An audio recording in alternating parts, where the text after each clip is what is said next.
Did you know that our mind has gas stations? Once, while speaking for a Young Innovators conference, I was seriously intimidated by the speaker lineup.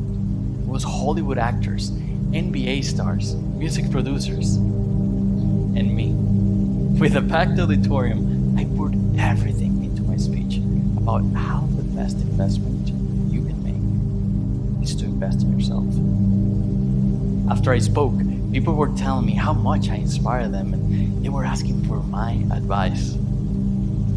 I was living my dream. When I arrived at the United States, the only job I was able to get was as a bag boy in a supermarket. I did eventually become the general manager, but that quickly got boring.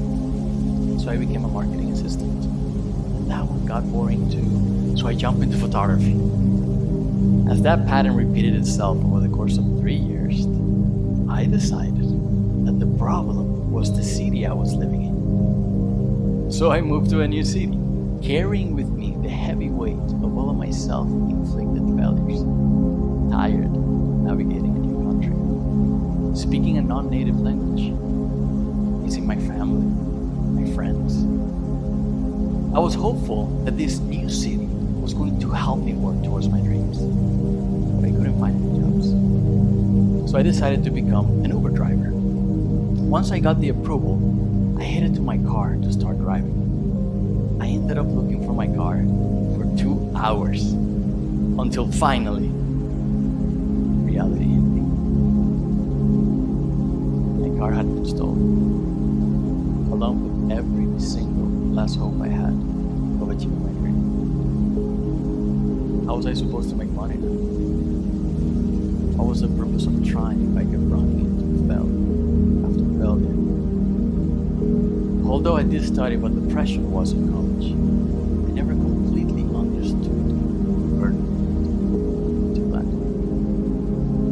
I had no jobs, no money, no car, and definitely no desire to pursue my dream. But in the back of my mind, my dream still lingered. I wanted to share my knowledge and help people improve their lives and enjoy them to the fullest, and I just kept asking myself, if I knew I needed these jobs to survive and pursue my dream, why was it so hard for me to stay consistent? So I decided to dive into the brain science behind this problem. 5 years, 17 clinical studies, and 231 books later, here's what I discovered. When we start a task, our brain produces norepinephrine, which is what we call adrenaline when it's inside the brain. Norepinephrine agitates our brain enough to get us started on an activity. It gives us that initial push that propels us into action.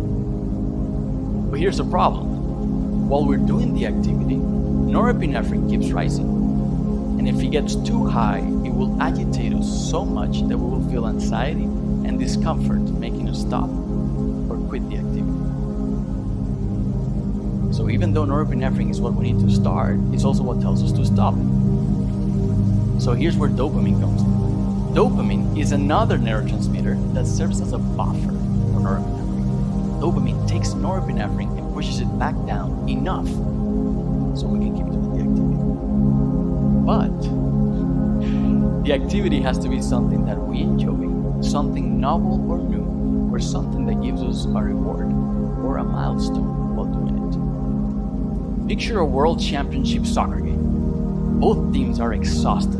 They have been running for 90 minutes straight. And suddenly, one team scores a goal to win the game. The winning team is screaming, jumping, celebrating, running faster than they were the whole last half. Where was all of this energy and motivation just a couple of minutes ago? Well, it was always there, but norepinephrine was limiting how much access they had to that energy. So when they got the reward of winning the game, dopamine came in and buffered away norepinephrine, allowing them to tap into that energy. So what about discipline-based tasks?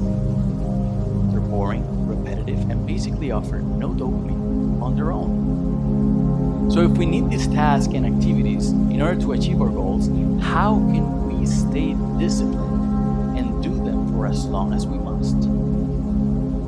We do this by hacking our brain dopamine reward system using self-directed neuroplasticity.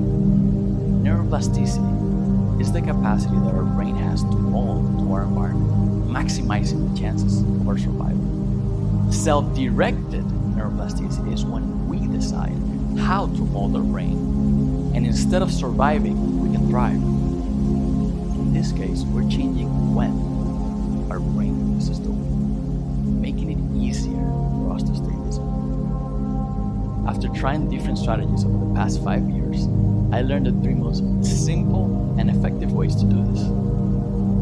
Number 1, mini milestones. Mini milestones are the breakdown of a goal into achievable steps. I once opened a commercial cleaning business, and at the beginning there was only 1 employee, me.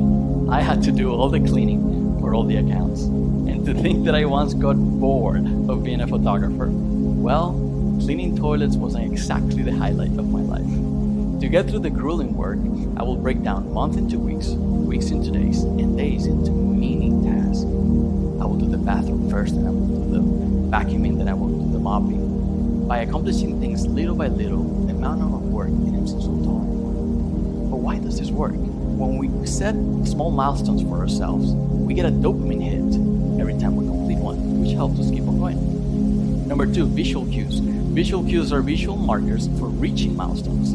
I brought a list with me to every business I clean, and every time I will complete a task, I will scratch it off my list. Cleaning upstairs bathroom, check. Taking out the trash, check. I could literally see my progress being represented in my goal. When we give ourselves visual reminders of how much work we have completed, our brain understands that progress has been made, which makes it easier for dopamine to be present. Number 3, perceptions. Perceptions are when we tell our brain how to feel about the activity we're doing. Everything that we think pleasurable or not is because we have formulated opinions about it. Some people try spicy food and say, ouch, that hurts, I don't want to try it again. And some people try it and say, ouch, that hurt, but I had fun. When we form an opinion, our brain seeks evidence to validate it. So if we find a task or activity boring, we can change our perception about it by forming new opinions, and our brain will find evidence to support it. When we find an activity pleasurable, we make it easier for dopamine to be present. And look, if I was able to change my perception about cleaning toilets, I promise you we can do this for literally anything. And if you're wondering if these simple strategies worked, well, I'm here today, aren't I? The brain is the computer, and we are the programmer. We can code the software however we want. Today, I want to leave you with 3 simple questions I ask my clients to help them get through boring yet necessary work. Number 1, how can we break the activity into mini milestones? What visual tools can we use to measure progress? Number 3, what opinions can we form about the activity that will change its perception for the better? When we reward the effort process, achieving our goals and our dreams are just a byproduct of our daily efforts.